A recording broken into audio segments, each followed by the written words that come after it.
All right, guys, welcome to episode 49 of Creatives Grab Coffee. Today we have Zach from Mileshko. Zach, welcome to the show. Hey, you nailed the pronunciation too. Props. It sounds like Eastern European, so I have a lot of friends that are Eastern Europeans. I was like, I can nail this one. Well done. Well done. Full marks. You know why it's probably spelt like that is because that's how it was written and spelt in Eastern European. So they took the English way of spelling it to be exactly like that. You're not far off. It was definitely an Ellis Island machination. It was actually originally M-E-L-E. And then they're like, we'll throw an I in there. It's more English sounding. I just reminds me of the scene in Sopranos where Phil Leotardo is upset. His last name used to be Leonardo, and they changed it to Leotardo. Do you remember that episode? I've not seen it, but that tracks. You'd think that someone would have heart and go like, oh, you know what? Now that I say that out loud, I don't want to insult you for the rest of your life. But So, interesting story about Zach is they actually reached out to us on our contact form on the site, and they're like, hey, we saw your content on LinkedIn. It really resonated with us. And I was like, oh, nice. And then I checked you guys out. I'm like, oh, they do a lot of cool stuff. Where are they based out of? Atlanta, Georgia. I'm like, well, what do you know? We don't have any guests from Atlanta, Georgia. So I reached out to them. I'm like, hey, you guys want to come on the podcast or what? Sweet. Yeah, hey, happy to represent the ATL. Mm-hmm. The ATL. How'd you guys find us, by the way? Yeah, we were just looking for like-minded creatives online, and we were thinking, all right, we should get into like doing some more podcasts. I'd actually done it on the side. I'm a huge nerd, so anything Marvel, Star Wars, Lord of the Rings, I'm your guy. And we did one during the pandemic, like everyone and their mother seemed like they did, like, hey, let's start a podcast because we're at home. But we never thought of doing it like for professional purposes. And so we were like, I bet you there's other creatives doing it for professional purposes out there. And so we came across you guys and really liked the content, filled out the contact form, and here we are. It's come full circle. Nice, Amazing. nice. Hopefully more and more creatives in different states even start reaching out like yourselves, you know, it will make our job a little easier too. Yeah, please do my job for me next time. There's 50 states I got to get through. Well, yeah, and it's just like, hey, reach out. Like, we were like, well, the worst they can say is no. Like, all right, we don't want any Southern accents on this show, so you can't be in. But you talked to someone from, I think it was like North Carolina. So I'm like, hey, we're just 2 states away. Got to represent the South. Nice. Got to get that y'all in. Because, you know, Atlanta's getting a lot bigger in the film scene. In fact, they now have an official name for Atlanta that I don't know if you've heard. So out west, you have Hollywood. But here in Atlanta, it's Yallywood. Yallywood, that's so good. Yep. You mentioned you're a big Marvel fan. That's it's good for you because they don't they shoot a ton of them over there? Oh yeah. In fact, where I live, if I walked a mile straight through the woods, I could go hang out with Spider-Man or go see the Guardians of the Galaxy. So originally it was Pinewood Studios, and then they changed the name to Trilith. Which strangest name. I was like, what's a trilith? Like that sounds like something that I would put on like an infinity a high stone. tea. Well, it does sound maybe like an infinity stone, but turns out it's a 3-stone structure. So everyone's probably heard of a monolith.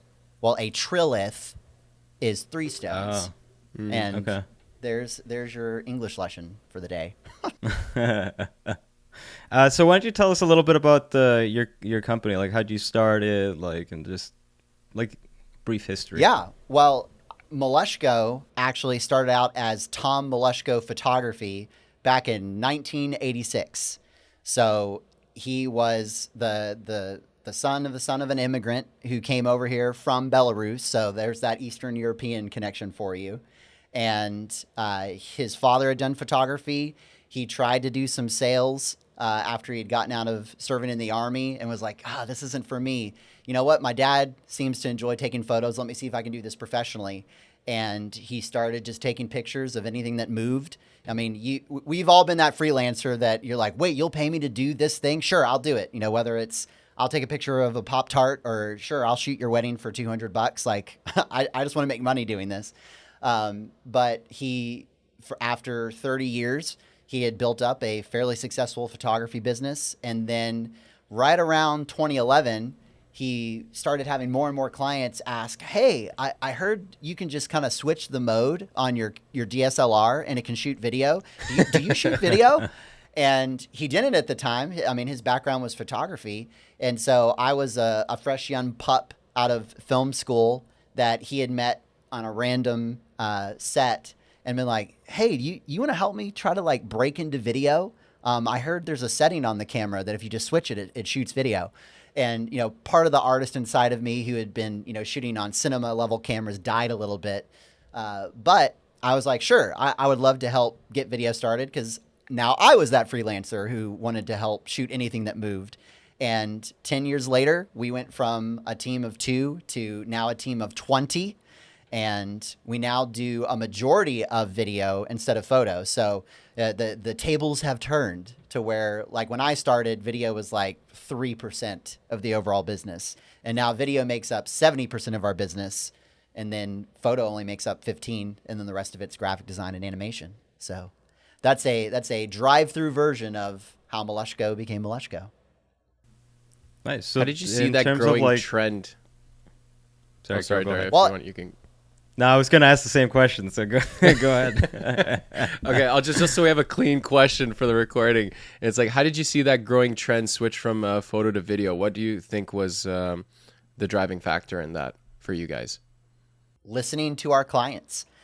Any innovation that we've done at Mileshko throughout our history, I mean, up to and including having graphic design as one of our offerings, is, hey, what do you need? What do you need us to be able to provide for you? And Tom was just listening to clients that he had served with just photo for years, and then they just started asking, hey, we already trust you as a photographer. If you did video, we would love to use you as well. So we were kind of like that plumber that was really good at plumbing and then was asked, hey, do you do electrical as well? Because, you know, you're here in the bathroom and I need new lights. And we're like, we will learn it so that we can be your one-stop shop. But it just so happened that we then became really good at video, and now here we are, we're majority video. But ultimately it was just active listening, you know, finding out from your client. And at the same time, you also kind of saw in the industry as things were moving to, back then it was DSLRs, but now, you know, you've got mirrorless, you've got these cameras that can shoot both really well. So if you're at a corporate event and they need both photos and a highlight video, you can kind of use the same camera bodies to switch back and forth. So we kind of saw, there's more hybridization than specialization. But, and it depends on where in the industry you are. We primarily serve corporate clients. And so we just found from corporate, they're more interested in a one-stop shop rather than, we're going to call in a specialist to do just this thing. Did you find that your growth from the last 10 years, like, was it like a incremental growth, or was it a lot of exponential growth? Because you went from like 2 people to 20. That's a pretty big. Right. It's like 2 people a year, essentially, you guys grew to. 2 people every year kept joining your team. And we did not grow like that way at all. Our growth was very more exponential. So, it really is, and I'm sure so many people that own smaller production companies feel this way, is like you're putting in all these reps, you're doing all this work, and you're not seeing the returns. And then there's just this critical mass of all of that work you did the years prior suddenly pay off. And now you're getting to enjoy that harvest. Because actually, you know, like I said, we started out as a team of 2 and now we're a team of 20. Even last year, we were a team of 8. And then in 2022, we doubled in size. And then we've hired 4 people this year, with most likely another 2 or 3 that'll probably come on the bus by the end of the year. So for us, it really was exponential, to where all these seeds that we had sown with clients and honestly helping training them to know that, hey, you've known us for years as photo. Did you know we're offering video? In fact, back in 2019, I made the joke we needed that as a t-shirt. Is, did you know we do video? Because so much of the client relationship is trust. Like they trust you and they come to you because, that's my photo guy, or, you know, that's my fill in the blank service guy. Yeah. So there's a lot of education that comes with your clients. Like, did you know we also offer this? And so I felt like in 2019, we were building up steam. The world took a nice little brain break during COVID. And then 2021, again, we kind of picked up the momentum. In 2022, it was just critical mass, and we got business to wazoo and had to hire team members accordingly. So For us, it was very exponential. It was not incremental at all. But was there a big conversion from the photography client base, switching them over into like the video services? Or was it, did you guys have also a lot of like new leads coming in that you were closing? No, a lot of it was converting folks that had just known us for photography into video. And you could almost, I've never made a graph. I'm a huge Excel spreadsheets and graphs guy, so I really do need to make this. But as you saw social media moving from more photo static image based to video and reels, and all right, now you've got people making Vines. No, rip Vines. And Vines TikToks. Like, I know. You dated yourself a second. I know. But everything was trending more toward video. And so, hey, we listen to our clients, but also we let them know, hey, I know you've been using us for photo. I know photo has been kind of the gold standard for putting in your newsletter and the email that you're sending out to your folks, or, posting it for training content. Video is now the way people communicate. Did you know? Great news. We offer that. Can we continue to help you in this way? So a lot of it was converting our photo only clients into video clients. You must have had very good relationships with your clients to be able to convert them to a completely different service that they either may not have thought about or were very open to hearing what value it would provide for them, or at least that they would be willing to do it. Not a lot of, especially corporate clients, sometimes are not always willing to do that from other perspectives or outside opinions. Like usually they all have their own marketing goals and strategies that they need to do. It's like they hire you for one video, right? And then even though they need maybe even sometimes 2 or 3 other videos, they're not always going to be wanting to do that at that moment, right? So it's just a kudos to show what kind of good relationships you have with your current existing client base. Well, and I mean, you hit the nail on the head, is that oftentimes you have to have that trust before they're even willing to listen to your suggestion. Because so often by the time as a media vendor, a client is coming to you, they already have a pre-baked ask. Like they know this is exactly what I need. I just need you to execute it. So, no, I don't want your suggestions. Just can you meet this date and do it this way, please and thank you, and make sure you don't go over budget. Whereas one of the reasons I think our growth was exponential and not incremental was trust doesn't move at a linear fashion, because, okay, they came to you for that first project. Okay, they did well. They come to you for that second one, that third. And then by that fourth one, they may go, hey, you've done so well on these 3. How would you approach this next project? And I'll take that to my boss. And now it's a consultative partnership, not just, all right, monkey with a camera, execute. No, 100%. And how would you, what would you say is kind of like your process of going about like throwing those ideas at your clients? Like, how do you kind of feel out what they might need, or if they're open to kind of listening to some of those ideas? Well, I'd say the first thing you have to focus on is just delivering a consistent service experience over and over again. Because until they trust that, oh, wow, they are going to follow up on their word, they're going to execute to how we ask them to, then you almost earn your right to have that conversation to, hey, you asked us to do this talking head video that's 6 minutes long. That's an option. Or have you considered that perhaps we could make you a 90-second video that involves a little bit of animation, a little bit of action, and then maybe have the spokesperson come in for just 30 seconds? Perhaps that would be a more engaging video for you. So you almost have to make that, hey, just execute on what they asked for the first couple times. And then once the trust is established, then you start creatively suggesting as a way of making them win.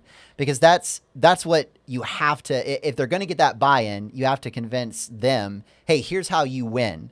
Because when someone comes to you with a video, they're ultimately trying to accomplish a goal of, hey, it's not just we need you to make this instructional video. It's we've got a employee base and they're not following this procedure and we need to have them gain buy-in.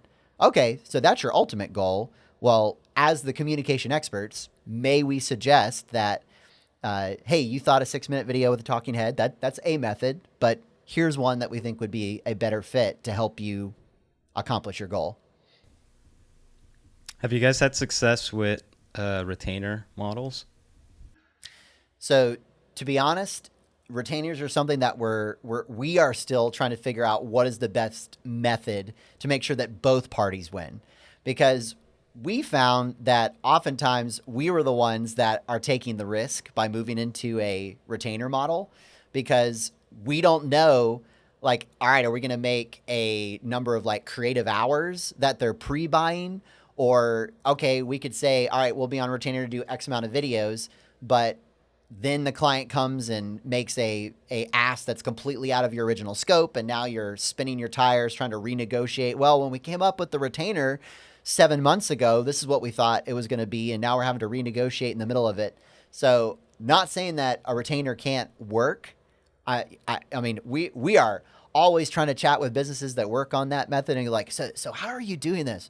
We have not found a way to make it mutually beneficial. We have found that, all right, if we enter into a retainer, wow, they just got a deal on their money, because now they pre-bought so far in advance that we're not accounting for inflation, or they may have a different person who's running the helm 6 months from now. So we just have not found that to be advantageous. But I'm also not going to say the model can't work, depending on what industry and what client you're serving. It's, you know, what's funny is that sometimes when we think of retainers, it's like, in theory, it sounds like the perfect kind of setup, you know, where you get guaranteed work and everybody wins. But you just laid out like 3 or 4 different reasons why it would not work long term, right? The inflation angle alone, I was like, no one's I didn't ever think thought of that about one. Yeah, I didn't think of that either. one. Right. Well, I was having a conversation with one of my producers the other day, and like on paper, this retainer that a client was asking us to get into would make sense, because you're like, oh, sweet, I can bet on this cash flow, which takes a huge burden off of your mental bandwidth. And oh yeah, like this is a very easily replicatable kind of shoot that we do over and over again. But oh yeah, 12 months from now, is that same project going to cost the same for me and the photographer that I'm going to send out to do that thing? Is it going to cost the same? No, it's probably going to be 10% more expensive for me if inflation continues on the same curve. The client just got a steal. It's figuring out how can it be mutually beneficial. And we haven't cracked that code yet. Think of it like this, you know, when you're doing like say you do a pre-buying of like say 100 hours of video work, you have to give them also a deal. So you're going to give them a 10% deal off what that rate is there. Then after a year with the inflation, or like also all the raises that the employees are going to get, like say everybody gets a 10% raise, that's a 20% difference in it that you're going to be bleeding over the course of a year. So that's the profit margin. That's the profit margin. And something that was kind of a breakthrough for us was realizing, all right, we're creatives. We're in the creative industry. And you're like, well, really, we're in the service industry. Like that is ultimately what we're providing, because we are brought with a challenge or a problem, and then we provide a service. And you see precedent in different service industries or in utilities. Like if I try to sign a 3-year contract with my gas utility company, they will literally charge me more per therm than if I sign up for a 6-month contract with them, because they know that they are taking risk and they're probably going to have to absorb some increased cost if I sign up for a longer contract. I feel like we run into the same thing service industry wise when it comes to what we're charging creatively for retainer.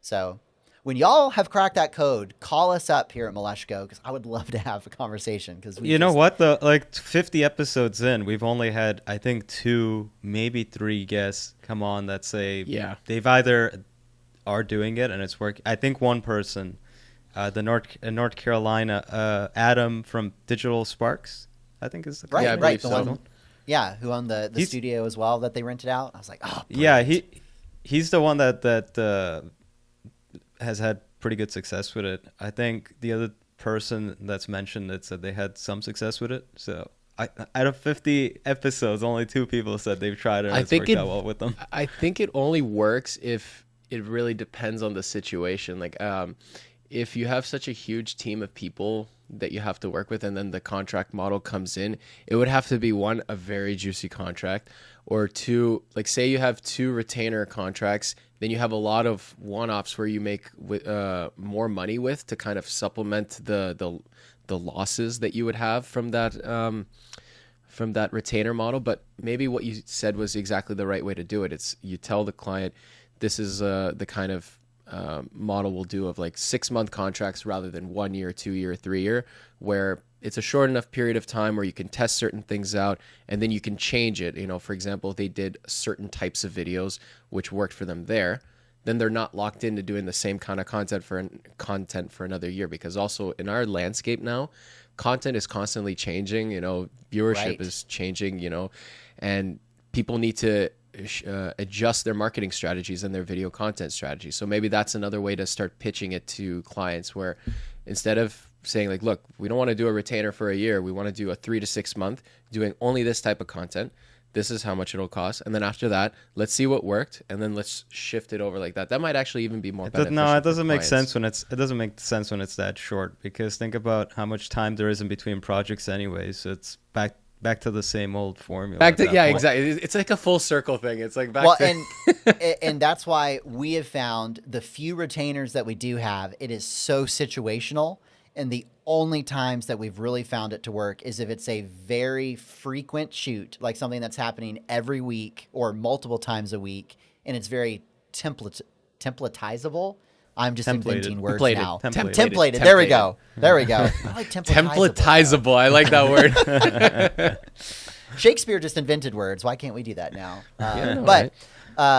But something that can follow a preset template. So I can add any member of my team to fill that role versus, oh gosh, well, I got to send Gary because Gary's the only person who knows how to do this. Because that's the other thing is, unless what you're signing up for has, like you said, a juicy profit margin or it's a juicy contract, wow. Guess not just what are you saying yes to for the next 6 months, but you are now having to tell anything else no for that same time period. And what if something else comes in that is a higher profit margin or something that you want to do? So anyway, I am the people out there that are doing retainer models well or having like that subscription type service, my creative hat is off to you, because we haven't quite cracked that. But it brings up a question for me, because I know y'all have, see, there's the Southern coming out.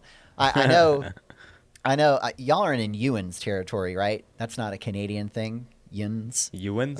What's that? I think that's a American Midwest thing. Oh, really? But you guys, I mean, it's still just the two of y'all, right? Yeah. Right. Two of us. Yeah. So, I mean, in my mind, it might be easier for someone with your makeup of a company to enter into a retainer model, because you can contract out whenever you need shooters or like an audio tech. So you almost could scale up and down. So why have y'all not done a retainer model? We just haven't found the client that was, to be honest with you, we just haven't found the correct pitch or proposal for it just yet. Like, our client roster has been changing a lot lately. Like, there's clients come in, clients go out, tides go in, tides go out type of situation.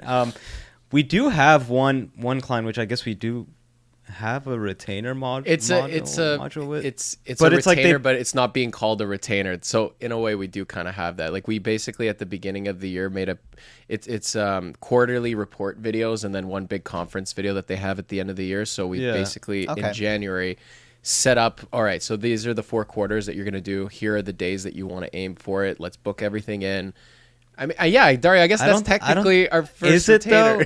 Is it though? I think retainer's a little different. Retainer's more like there's a pot, right? And it's like you just take from the pot whenever you need it, right? That's kind of like what I think of. It's like, because you always hear it's like, oh, they got a law firm on retainer. It kind of means whenever they need their services, they just go to it.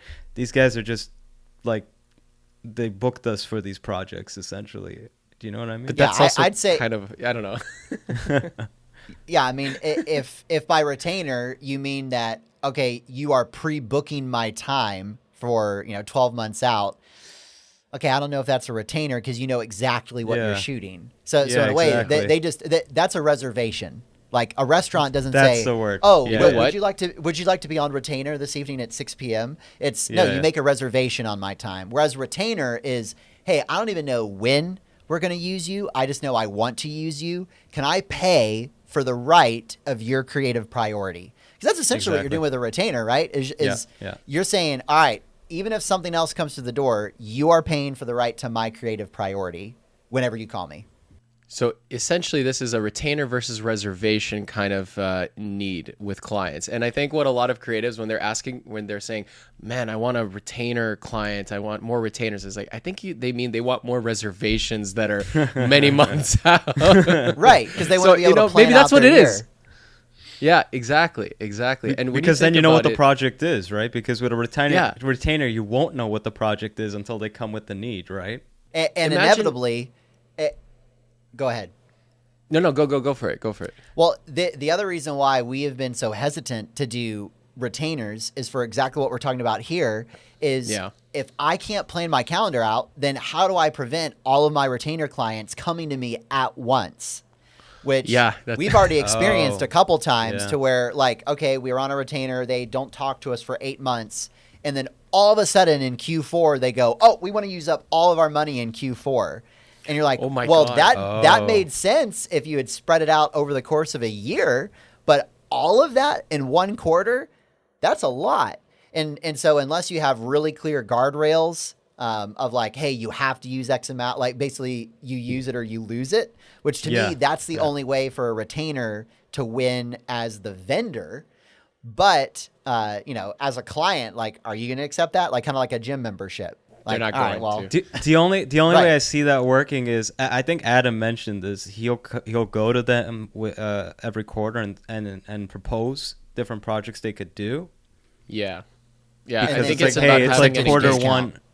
Yeah, because it's quarter one, and it's like this is what we think you guys should do, and this is the budget we have based on the retainer. So I guess in that would be the solution for that, no? There would have to be clear communication with the client going forward. You can't just sign them on a retainer and then like no communication for 7-8 months, and then all of a sudden it comes in, because I guess that is the scary thing about retainers. It's like, say, for example, you have 3 other projects that are about to happen this week, and then all of a sudden your client says, we need you to come in this week to film this massive project that we need to do next week. It's like, but you're coming to us last second when we already have this entire week booked. It's like, yeah, well, I signed a retainer.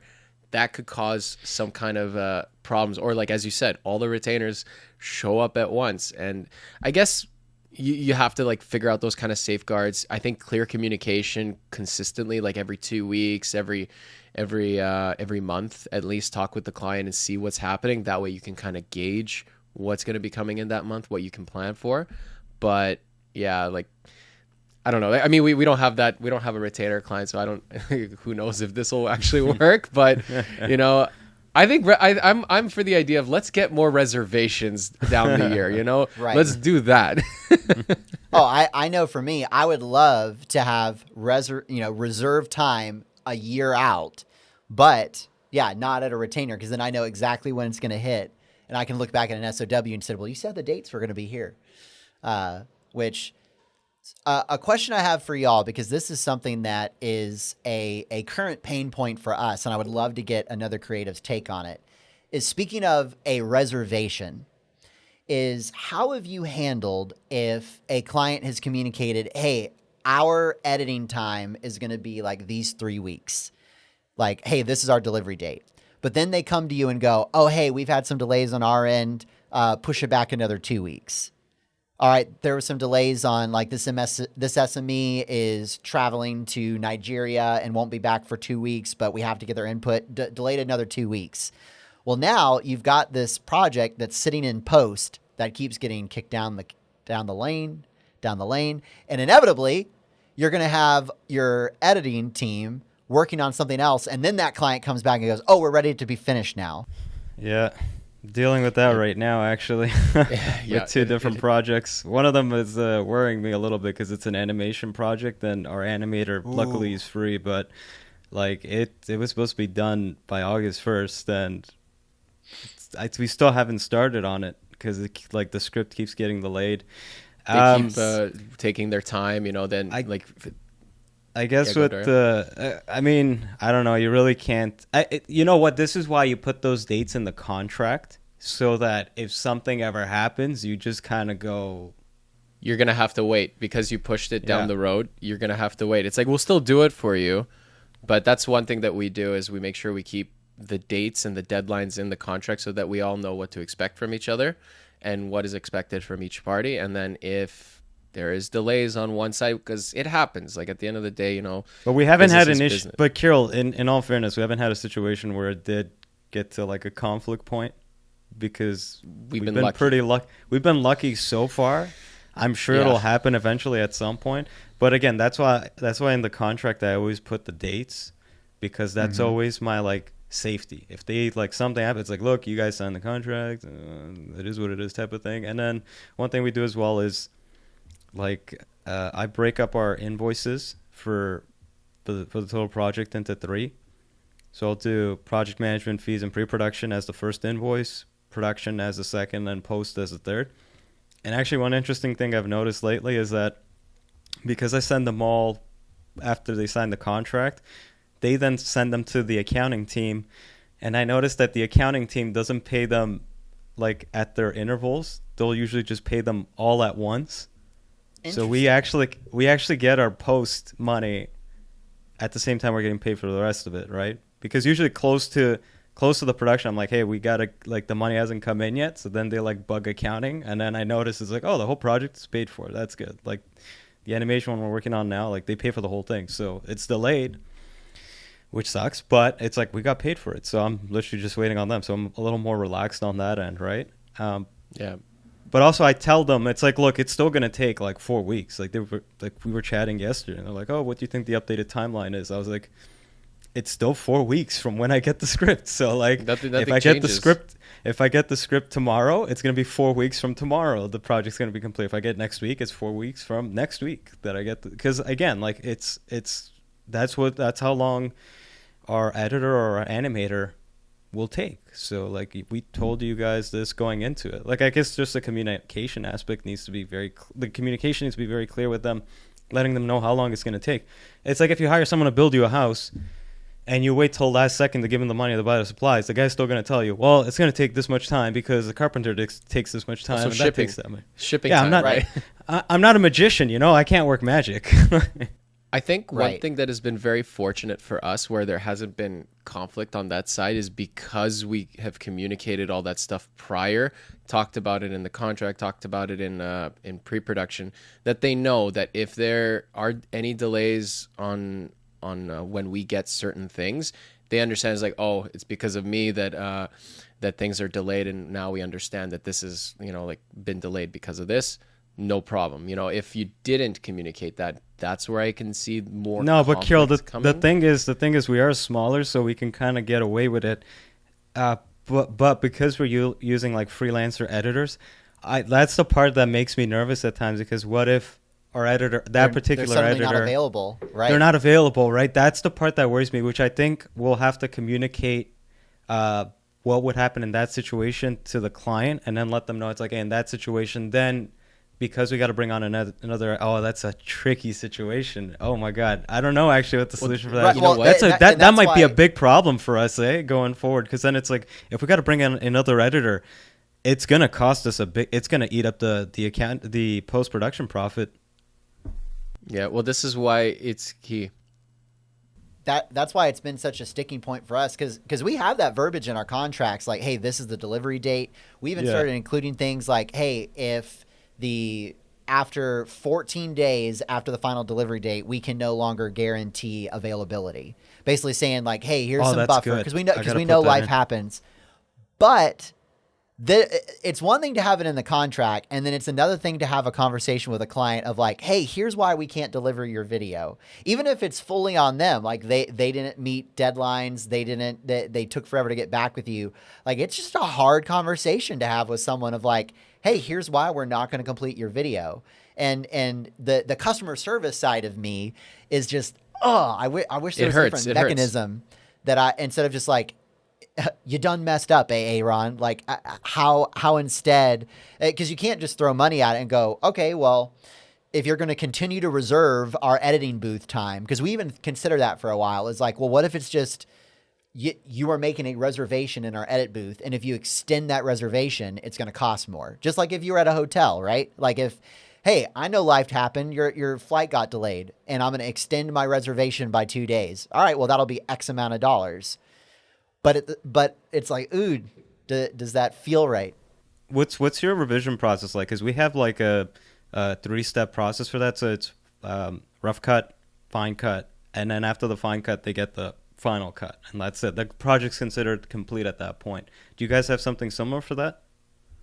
Yeah, most of the time we say we believe in delivering versions, not drafts. So kind of counter to what you'd see in the film world, like we're baking in the color correction and a lot of the graphics in the very first cut that the client sees, because what we find in the corporate world is, since we're not delivering to a fellow creative, they can't see past any imperfections. So like as a creative, you show me a daily, I will know, okay, this is the raw stuff, so I'm not going to critique the color or lack of graphics. Like, I'm just looking for content.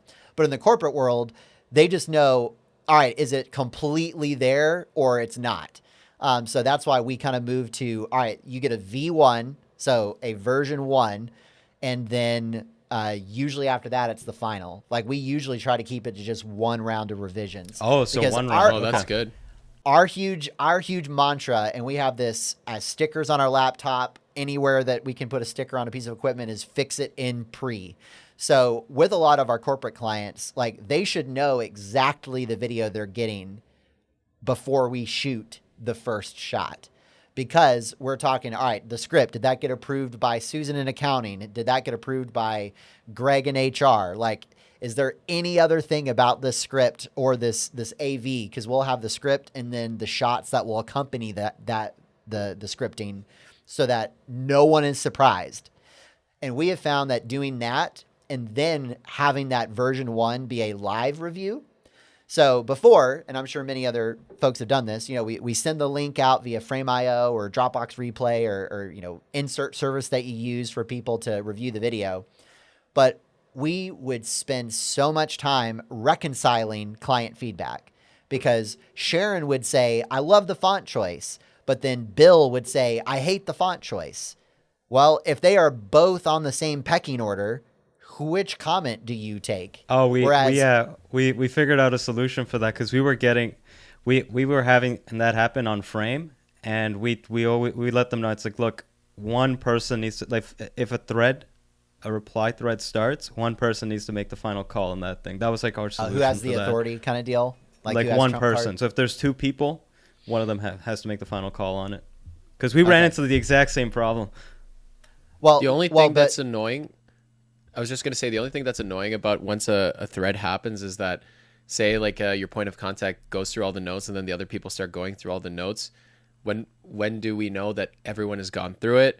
Has that person been able to? Oh, no, they let us know, Kirill. No, Kirill, they let us know. So I always tell them, it's like, okay, the 48 to 72 hours, let us know, and then we can start on it. So I wait for them. Oh, yeah. I wait for our contact to say, okay, we went through it, you can go ahead. But like we never really had. We've always had someone already like answer those questions in the thread. Always. So otherwise, I call them up and I say, okay, what do I do about this note? And again, it doesn't start on, or I guess he starts on it, just waits to send us the revised version. And that is exactly why we moved to doing live version 1 reviews. So this is something that we establish at the very beginning of the project, is we'll say, hey, pick a date on the calendar. We'll set an hour-long meeting, and you get every SME that is involved in deciding this video. We're going to get them on this call, and we're all going to watch the video together. And we actually found that not only does that reduce that back and forth of, like, rabbit season, duck season with clients, but it actually reduced the amount of overall comments, because especially if I can be there as the creative expert, to where they'll be like, oh, we really don't like the edit here. If I'm there to go, well, we have to have this edit because the spokesperson blubbed their line, so we're having to cut to this B-roll because we can't show them. Like, being able to, you never want to tell them, no, I won't do that, you're wrong. But if you can provide at least some creative justification for why something's there, most of the time they go, oh, okay, that makes sense. Retract my comment. And so we found that I type in that comment on frame. I'll go like, oh, we tried it. The take wasn't good. Oh yeah, or like there is no alternative. Like, oh, we don't like Yeah. this delivery. We're like, believe it or not, this was the best one. The best one, yeah. But So we isn't found that a doing problem? that live. Sorry, I was gonna say, isn't it hard though to like organize a time where they'll all be there? Because I'm sure one of them's always gonna be missing, and they're always gonna say, oh, we do need to get things input. Not if you do it far enough in advance, because most of the time from us having that pre-production meeting to shooting is usually about a month, and then by the time we would be having that version 1 review is almost another month. So I mean, there's usually 2 months. Within that time, we put the onus on them. We say, hey, you find a time when all of the people can be in this 1 hour period. And most of the time they can figure it out. Now, I will say there are times when like one person isn't able to be there, in which case you just account for, all right, we'll get as many comments as possible, and then we'll make sure that we send it off to Bartholomew, who's on vacation this week. But most of the time with heads up, at least with corporate clients, I mean, people exist on their calendar. Like they'll know what they're doing in 2 months, and they can find that 1 hour window. And when we tell them that it's going to save them budget because they can keep it to 1 revision round versus 2 or 3, then we get their attention, and they are a lot more apt to find that 1 hour. Do you guys still offer like the standard method though? Because I'm sure like some clients are like, there's some times where they're just not interested in that, or like, we don't want to do a live review. So we're like, all right, it'll be asynchronous, and we'll add a couple more hours of editing because we know that there'll be revisions. So we tell them like, hey, this is going to be a value add to you because it'll actually reduce the amount of overall editing time. And sometimes they opt for that because they're like, there's no way we'll ever get this many people in the room. Let's just do it asynchronous. And we go, all right. I feel like after 4 people, it gets even exponentially harder to get people's schedules together. There's sometimes even times where Dario and I are like, can we even get ourselves in the same meeting when it's a really high, busy season, right? And we do clarify with folks that we're not asking for all the people who need to approve this video. It's all the people who need to speak into this video, because we don't necessarily need your boss in the room to approve the V1, because you know what is needed as our direct client contact. If the video's on safety, yes, make sure that your director of safety is there. But we just need people who can make constructive criticism into what might need to be changed. And then you can send it for that final approval. But most of the time, if we've done our due diligence on that V1, it's approved 9 times out of 10. I was going to say, though, like if you don't bring them in for that V1, the people that ultimately approve it, like say the VP of marketing, what if you've gone through all those rounds and then at the final bit when they show it, it's like, I don't like it like this here. Let's change everything. Then what? Well, and I will say that is the risk you run. I have not encountered that yet. I've encountered once or twice where there was like one extra line or like one thing that we would have to omit. But as long as you've got the SMEs that know the content that were there for the V1, most of the time, by the time it gets up, especially if they hear, oh, well, Susan approved it, who was the security supervisor. I mean, their boss's boss is so busy that they just need to know, is the video going to get anyone in trouble? And is this what we allotted budget for? And so like, if you can add that context to like, hey, this video has been reviewed, it's been approved by these people, just wanted to run this by you for like final okay. Usually, unless there's just something so egregious, but I can only think of one instance where there was like, oh, we'll just remove this one graphic at the end, tweak it to send them to this site instead. So it's been fairly easy. But we saw a major difference ever since we started implementing a live V1 in the amount of revisions we get. Reduced it significantly. Yeah, ever since we started focusing a lot on our pre-production process, we have noticed that the revision process has become more of like even if there are a lot of notes, it's more like technical stuff. It's not really major story changes. Versus before we ran into a lot of like, oh no, we had to do like some major restructuring of the story. But yeah, like we communicate very well with our clients now, especially in pre-production, and we let them know it's like, okay, like we need to get final approval with this. And then I always stress with them the fact that if we move forward and we don't have everything green lit, it's going to cost more. And I let them know, it's like, it's not even me. It's more so my editor is going to charge me more, and I got to charge you more. Otherwise, like, because if I run out of money, what do I do? Right. Mm-hmm. Right. So and they're always they've been pretty good on that end, like to the point where if maybe like something got delayed, they haven't gotten approval or whatever, they've been cool with pushing the production date. That's been a conversation where they're like, okay, let's just push the date because we can't go forward with it. And we're like, all right, let's do it. It's better be safe than sorry. Yeah, I mean, the age-old adage of a stitch in time saves 9. You know, I will say on client calls often, an ounce of pre-production is worth a pound of post-production.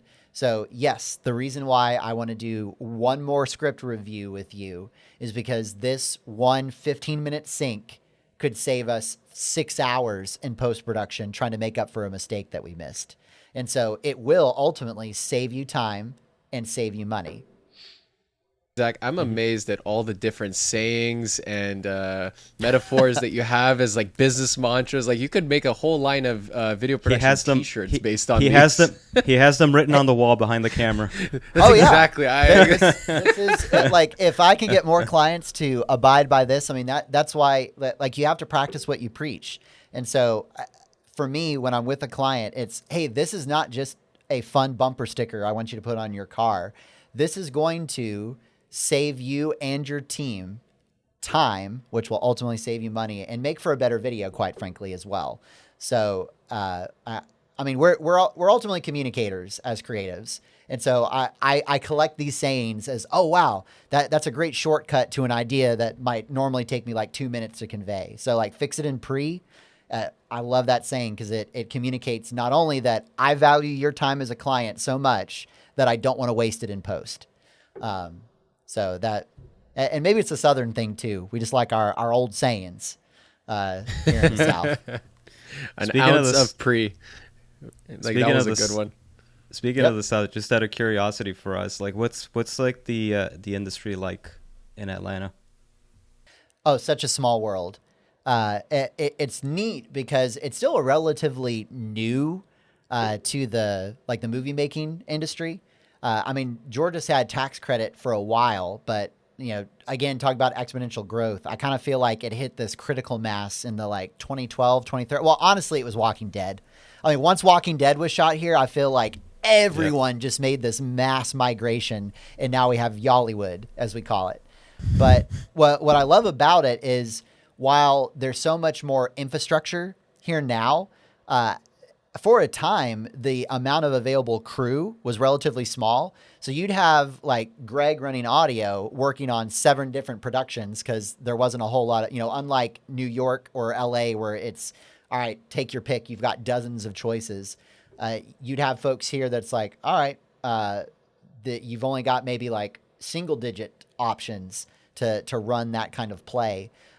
It's changed now, and a lot of productions, it's because of the tax credits, it's still cheaper for them to like fly their people in for the production and then fly them back. But that having been said, I noticed that a lot more Georgia-based universities are really amping up their film program as a way of having more Georgia-based crew available. And that's been neat to see. But it's still a relatively small world. So you never want to, I mean, really, it's a good practice for life never to burn a bridge. But I'd say, especially in the Atlanta market, like don't be a jerk on set. Word will travel fast, and you may not get that second phone call. But I love it. You've got all the Southern hospitality combined with that creative drive. Yallywood is where I want to stay. So I was that guy who went to film school and was like, I'm going to go out to LA and make it big, and then just realized, no, I actually kind of like the more laid back setting here. And it came to you. That's why I'm still here operating. And then it came to me. So I was like, perfect. Everyone and their mother wanted to go to LA, and that is why it is so difficult for a lot of people to make it there. And honestly, within your own smaller networks, if you start, that's how you get noticed in smaller areas before you make it in bigger areas. Right. Well, and for me, it was also just what I wanted to do with my life, because I like to joke sometimes that Mileshko is a creative recovery program, because we have so many folks who wanted to go do the LA or New York thing. They worked sets, they worked those 26-hour days, and then realized, okay, maybe this isn't the life that I want, because I want to have a family. I want to be involved with different hobbies and different missions I want to serve in, and so I can't commit 26 hours a day to this film thing out in LA. And so what we found is, with corporate video in particular, I get to be home at 5:30 with my kids, because most corporate things are going to be done around 5 o'clock. I joke with people that I make the greatest videos that you'll never see, because it's training, it's internal communications. It's things that, like, if you work for that company, you'll see a lot of, but you'll never go on YouTube and see the kind of videos that I'm creating. But for me, I'm still getting to use my creative talents while still being able to have a work-life balance that allows me to be a husband and a father and all the other things that are also important in my life. I used to joke that we make videos that you can't skip. So, because there's a 5, 4, 3, 2, 1 before you can skip the ad. I was curious also about like the types of industries that are big in Atlanta. I mean, a lot is food industry. Us Southerners like our food. Atlanta is also a huge distribution point. I mean, it's all the way back to railroads. I mean, all roads lead to Rome, and I'm pretty sure every train and flight connects through Atlanta. I mean, if you've ever done any sort of traveling, you've probably done a connection through Atlanta Airport at some point. Oh, we did, Dario, when we went to Houston, remember? I think we had to that tracks. Atlanta. That tracks. I mean, people don't think of Atlanta, but I mean, Hartsfield-Jackson is the busiest airport in the U.S. Not the biggest, but the busiest. Oh, wow. And wow. And it's because when you think of, you were talking earlier before we started recording about geography lesson. I mean, Atlanta is like the hub of the Southeast when you look at metropolitan areas. So there's a lot of shipping here. I mean, I feel like there's another Amazon distribution center opening up every other day around here. Wow. A lot of shipping, and as such, manufacturing as well. Because, man, if you can manufacture where your shipping is, then huge win as a company. But I'd say probably food, a lot of finance in the Buckhead area of Atlanta, to name a few. But I'd say mostly shipping distribution if I had to pick a biggest. Very interesting. Kirill, do you have any other questions before we end off? I had one other one, but it just it slipped my mind after you asked that previous one. I guess already. I just remembered. One thing that a lot of people don't think about or plan about when they jump into this industry is the work-life balance aspect and planning for that down the road. Everyone knows that they want to just jump into it, shoot as much as they can, burn themselves out. A lot of people do that to the point where a lot of people don't have personal lives or family lives at that point. And then after being in the industry for so long, you don't know how to get out of that or incorporate the work-life balance thing. So I think that's one thing that a lot of creatives or a lot of people who are getting into the industry need to think about what they want to have down the road. If they want a work-life balance, if they want to build families, then they need to plan for that. If you can't do that, if you're doing, like you said, 24-hour work days 3-4 times a week, you'll never see your family. Your family's not going to be happy about that. So that's just one thing that a lot of people need to think about as well. Right. And, I was jokingly saying 26 hours a day. So please don't make that a reflection on Georgians like, oh, he thinks there's 26 hours in a day. That was kind of cheap. But a lot of us that were here at Mileshko, we funnily enough, documentaries like speak to us here, because myself and at least 3 other members of the team actually had a big turning point in our lives because of a documentary that we saw. And for me, it was a documentary on Roger Deakins' life. So if I had a hero in film school, it was Roger Deakins. I think that man shoots gold. His ability to light a scene and use light as a storytelling mechanism is just unparalleled.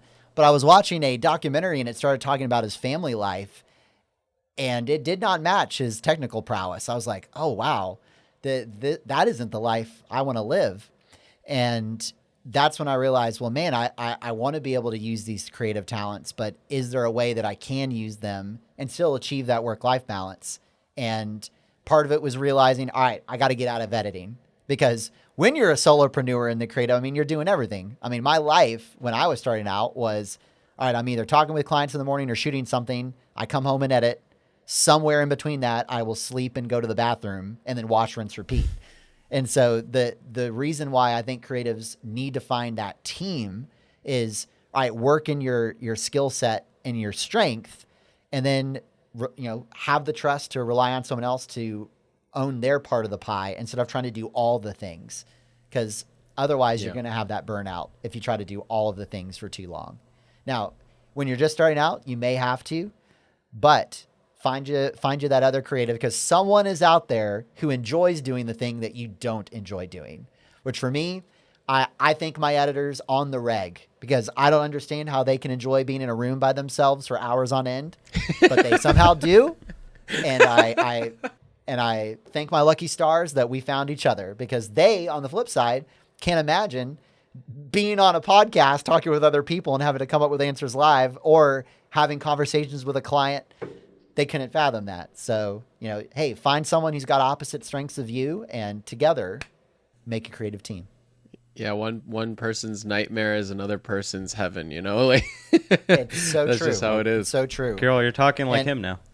Yeah, I know. See, even I'm now starting to get It's these rubbing off. new sayings. Thanks, It's y'all. rubbing off. Hey, there you go. We'll make a Southern of you yet. There you go. I'll start saying A, so I can be a little bit more of a Canadian. And a boot. Oh, in a boot. Yeah. Atlanta. Amazing.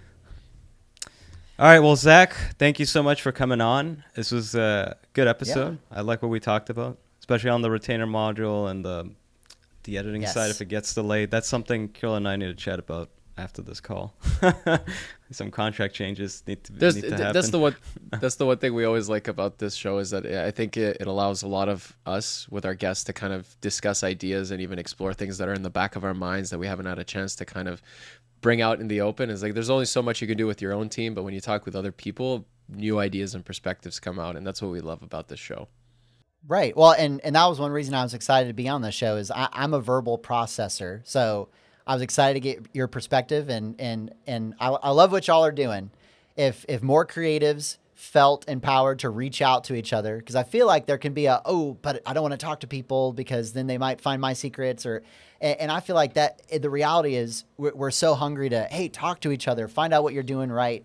What's maybe something that I could avoid. And the more conversations like this that are had, I think the stronger we'll all become, not only as creatives, but as an industry.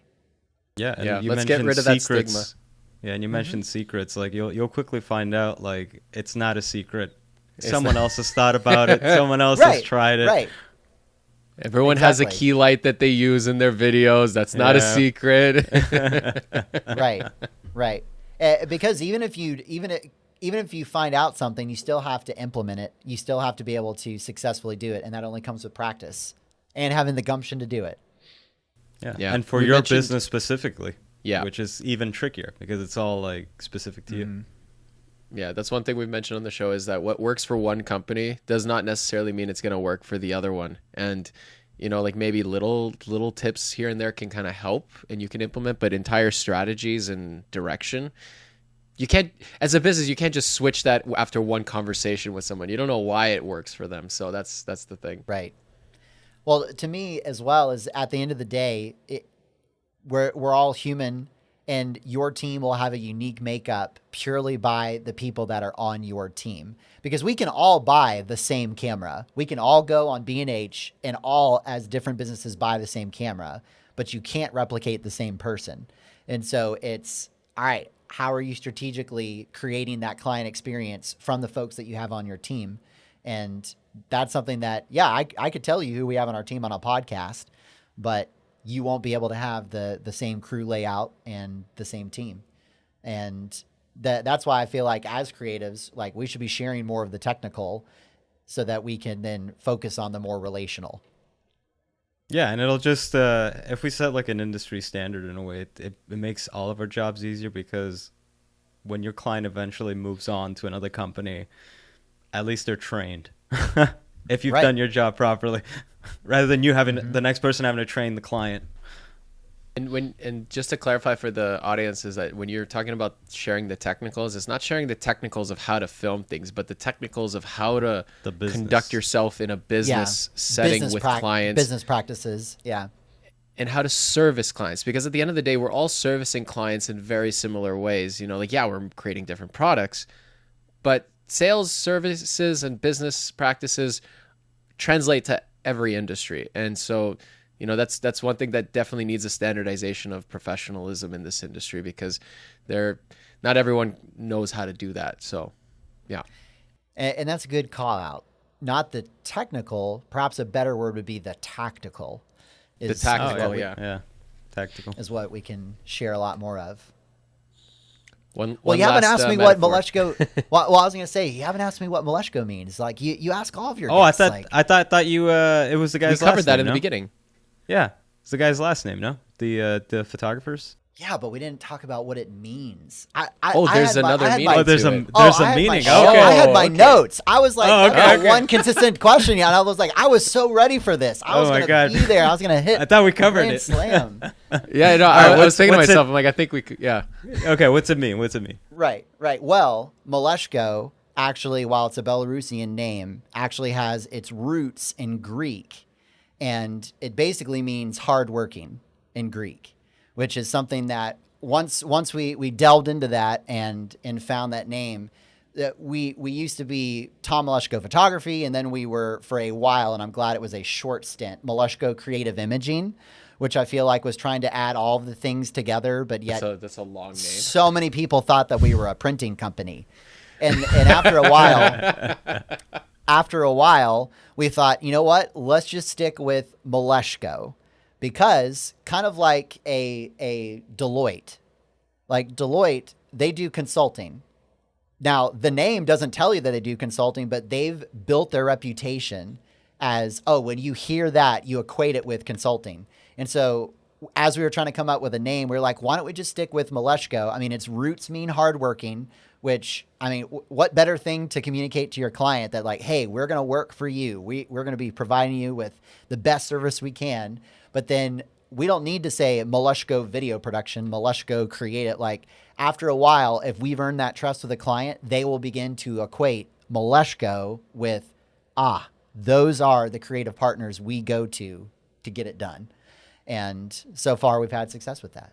You're very fortunate to have a unique name in that sense that you can acquire it, because there are a lot of businesses that can't do that. Like, trust us. Like, we tried to get Lapse.com long time ago, but that didn't work out because it was already taken. And full disclosure, we also saw that there was no competition on SEO or website domain, and so that also helped us with the decision of going with Mileshko. Yeah, I think that's the 80% driving factor when you pick a name, is it taken? Right. Well, at least in the U.S., if you're in Belarus, it's like Smith over there. So, hey, location. But here in the U.S., I mean, we have we have it to ourselves pretty solidly. There's not a whole lot of Google traffic on Mileshko. Nice. That's great. Well, Zach, thanks again for joining us on the show, and we look forward to seeing what you guys do in the future as well. Well, same. Well, thanks for having me, and look forward to hearing more great conversation. Because this was 49, you said, so you're about to celebrate 50? 50 next episode. Woo. All right. Congratulations. We got to pop a bottle of champagne, eh, Chris? Hey, girl. Yeah. My name's not Chris. Did you call me Chris almost? 49 episodes in. It's 10 a.m. I need my second coffee, okay? Did I actually say Chris? You know what I was about to say? Crystal, for some weird reason. A bottle of Cristal, I was thinking in my head. Oh, my God. Yeah, you know what? We'll do that. We'll make Irish coffees with the next one, all right? Oh, then I'm going to have to listen in for episode 50. That's going to be... There you go. What? You can do. Let's do that. Creatives grabbing spiked coffee. Oh my God! Exactly. Just turn it off episode. halfway into it. There you go. Amazing. All right. Okay. Well, take care, right, Zach. you, Zach. We'll keep in touch. All right. See y'all.